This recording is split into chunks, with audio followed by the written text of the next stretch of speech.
क्या देश के बदलते मिजाज को प्रधानमंत्री नरेंद्र मोदी ने भी भांप लिया है? और क्या इसी वजह से उनको किसी पर भरोसा नहीं रह गया?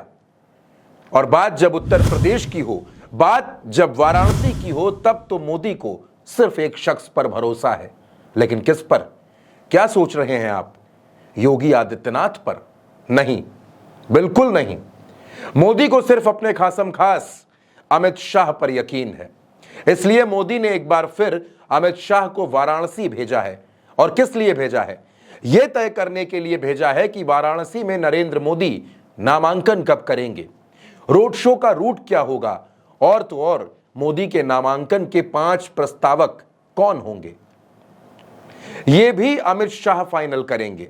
मतलब नरेंद्र मोदी को यूपी बीजेपी के अध्यक्ष भूपेंद्र चौधरी पर भरोसा नहीं है, उत्तर प्रदेश के मुख्यमंत्री योगी आदित्यनाथ पर यकीन नहीं है, जेपी नड्डा पर विश्वास नहीं है। चिल्ला चिल्ला कर 400 पार सीटें जीतने का दावा करने वाले मोदी जी, 10 साल से प्रधानमंत्री की कुर्सी पर बैठे मोदी जी क्या अंदर से इतने कमजोर हैं? एक भरोसेमंद आदमी भी नहीं ढूंढ पाए। दोस्तों, अमित शाह 2014 में यूपी के प्रभारी थे। तब बीजेपी ने अपने अब तक के इतिहास में उत्तर प्रदेश में सबसे ज्यादा सीटें जीती। बीजेपी और अपना दल को उत्तर प्रदेश में 2014 में 73 सीटें मिली, लेकिन 2019 के चुनाव में 16 सीटें बीजेपी हार गई और बीजेपी का यह गठबंधन उत्तर प्रदेश में 64 सीटों पर सिमट गया। और अब तो राहुल गांधी भी बता रहे हैं कि उत्तर प्रदेश में इंडिया गठबंधन 50 सीटें जीत रहा है। लिख कर रखिए। आप देखना, उत्तर प्रदेश में हमारे गठबंधन को 50 से कम एक सीट नहीं मिलने वाली है, और बाकी देश में हर प्रदेश में हमने बीजेपी को रोका है। यूपी में लगातार दूसरी बार मुख्यमंत्री बनने का रिकॉर्ड बनाने वाले योगी पर भी मोदी और शाह को भरोसा नहीं रह गया। अमित शाह और योगी के बीच, योगी और केशव के बीच की दूरियां तो अक्सर लोग सुनते हैं, और अब मोदी को भी लगने लगा है कि उत्तर प्रदेश में हालत खराब हो रही है। इसीलिए 2 चरणों का मतदान होने के बाद अमित शाह 2 दिनों तक लखनऊ में रहे, अलग अलग नेताओं से मुलाकात की, बेंगलुरु में जाकर राजा भैया से मिले। मतलब क्या अब राजा भैया जो विधायक हैं, उनसे मीटिंग करने की जिम्मेदारी भी योगी आदित्यनाथ को नहीं दी जा सकती?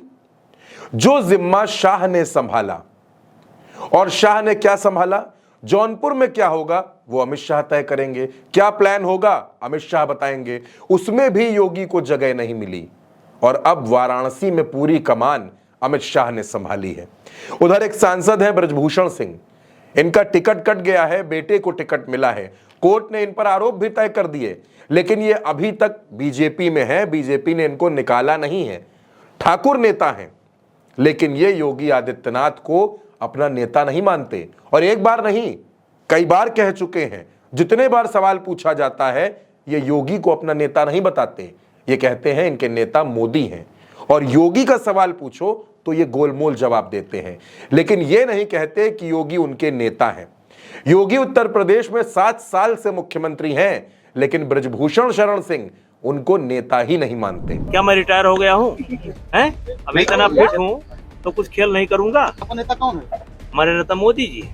तो योगी जी नहीं है? हमारे मुख्यमंत्री हैं। योगी जी नेता किसको मानते हैं? योगी जी क्या है? हमारे नेता मोदी जी हैं। योगी जी क्या है? हमारे मुख्यमंत्री हैं। जेल से बाहर निकलने के बाद अरविंद केजरीवाल ने भी एक सनसनीखेज खुलासा कर दिया। केजरीवाल ने कह दिया कि 2 महीने बाद योगी आदित्यनाथ मुख्यमंत्री नहीं रहेंगे, उन्हें हटाया जाएगा।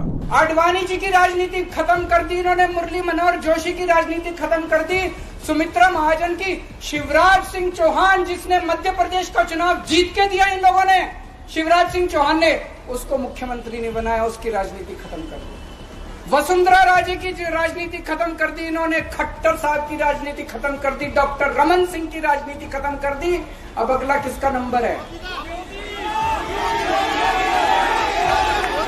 योगी आदित्यनाथ।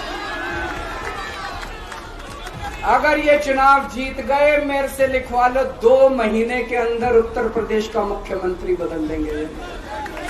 मोदी सिर्फ शाह पर भरोसा करते हैं, मोदी सिर्फ शाह की सुनते हैं।